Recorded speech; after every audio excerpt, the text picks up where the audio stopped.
Now that it's daylight outside, let me show you around my cute little Airbnb. This is my little patio, and then my little door. Ta-da! This is my little kitchen sitting room area, and my bathroom is right over here. This building used to be an art gallery, so this was the restroom for the art museum. Converted this into a shower stall, cute little shower stall, and then, of course, that.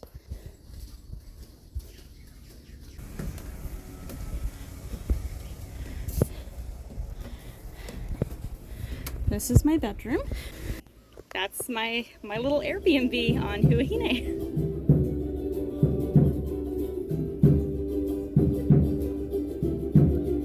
They finally let me out to explore.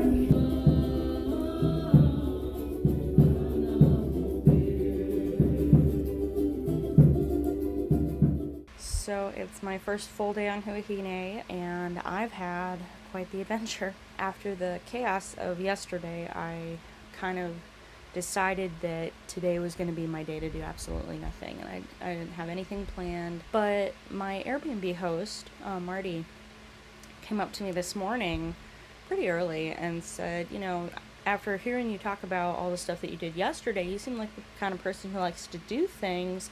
There's this tour that leaves at about 9. It's a 7-hour-long boat tour, the whole island, and they take you snorkeling, and they take you to the pearl farm. They take you to have a matu lunch. And at first I was like, you know, that sounds cool, but I just really want to relax, recuperate from yesterday. And then I thought about it. I did not just come all this way. I didn't just stuff a snorkel and flippers into my suitcase so that I could go snorkeling once. When in French Polynesia, you should take advantage of these things. So I ran back over to her and said, is it too late to do that tour that you mentioned? It's Huahine Nautique, and they were able to get me in. Our tour guide's name was Armando, and Armando came up to me while we were still loading the boat, and he said, I want you to be at the front near me.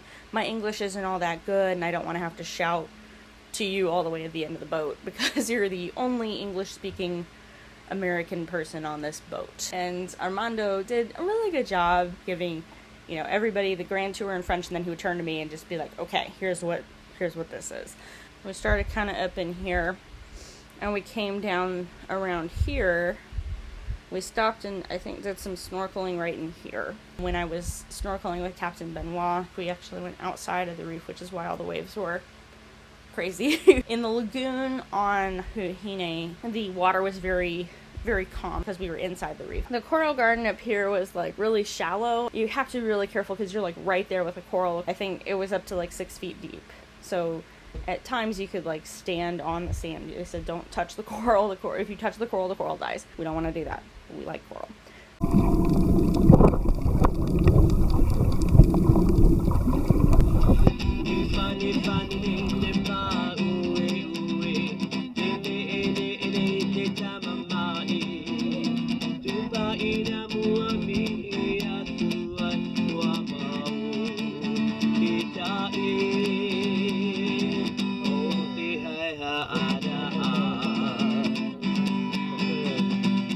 Came down here and did some snorkeling on this side of the little matu here. This is a privately owned matu. The family has it ancestrally. They live there tax-free. On this side is really good coral, and then there were all these just huge schools of all these types of fish.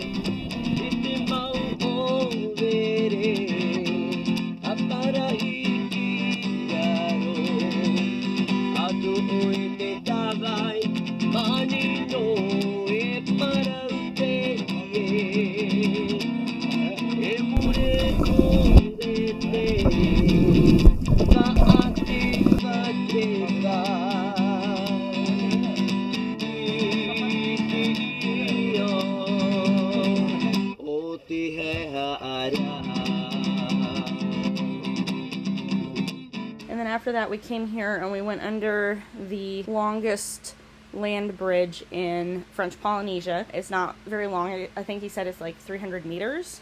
And he said the whole thing was originally made out of wood, and then they came back in and constructed it again in concrete, so it'd be more durable. And then we went to the Huahine Pearl Farm. Then they've got this little shack that's right plop in the middle of the lagoon, and you have to take a boat out to it. So we were already on a boat, so that worked out really well. And they have a very short explanation about what they do, about how they farm the pearls, and then they have pottery. They showed you, they take out a little fleck of the mother of pearl, and they take out this little round bit, and then they stick it in this little mushy spot in the very back of the clamshell, close it up, stick it on like a plastic mesh thing, and then they put it down really deep into the water for, I think they said, up to 18 months. They did say they can use one clamshell to make 4 pearls, and then after they've made the 4 pearls, then they can harvest the mother of pearl, and they can do other things with the shell. So when we were done with that, we all got back on the boat. He said we can't really go up this side of the island anymore.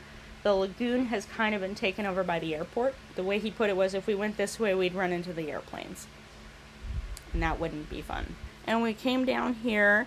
There's a little private matu here-ish that's privately owned by another family ancestrally. Back in, I think he said 2017, President Obama and his family paid some astronomical amount of money to rent out this island. They became so excited about this publicity from having the president rent this island that they built an Airbnb on it, and they rented out for $200 a night or something like that. And ever since then, locals have called it Obama's Island.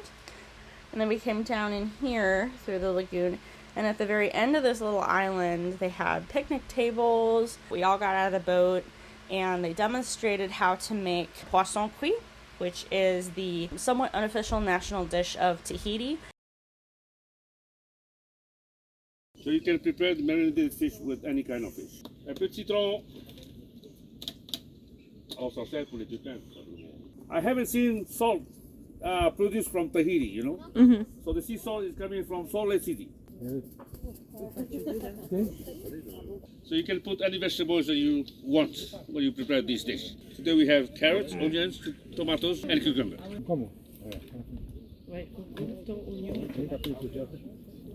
And then he showed us how to husk a coconut, which is quite more involved than I ever thought it was. So I was taking this coconut earlier before coming here. I was holding it and shaking it to see if there is something moving inside.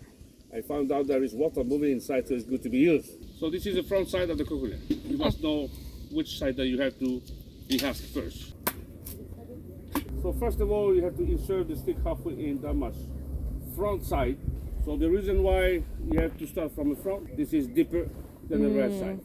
The idea is you have to take pieces by pieces, going around clockwise. So like this, never like that. Why? Because it's easier that way. When the coconut is too little like that, I should grate 6 coconut to have enough milk for us today, you know. But there's a line in between it. I'm going to hit with that, crack it, and put it out. I've never had a fresher tasting coconut in my life. It was so good. They did have whole big chicken drumsticks that were like roasted, and there was a spicy sauce that went with it. There was a salad with some vinaigrette.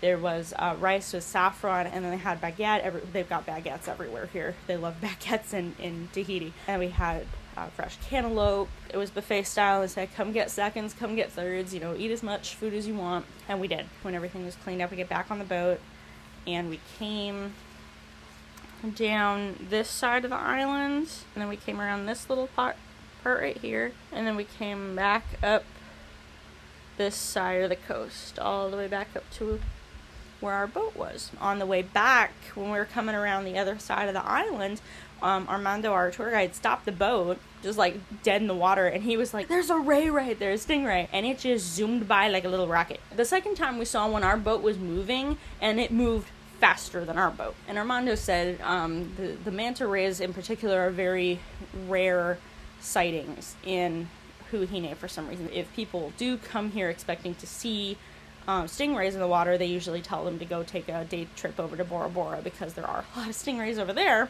just not over here. We don't know why. that's fine with me. I have no desire to swim with stingrays. Long day, busy day. Didn't feel as crazy as Sunday because I wasn't running around. I didn't have all these moving parts and taxis to coordinate. I got to sit back and do a lot of relaxing, and I got to do some snorkeling I didn't anticipate doing. Thank you to Huahine Nautique for the awesome experience. Thank you to Armando, our brilliant tour guide, for accommodating the one English passenger on the boat. Thank you to Marty for suggesting it and convincing me to do it. And I would do it again because it was a lot of fun. I do want really badly to come back here. I love this island. So far, I've fallen in love with it. Just from what I've seen from the boat, I fell in love with it. Bye.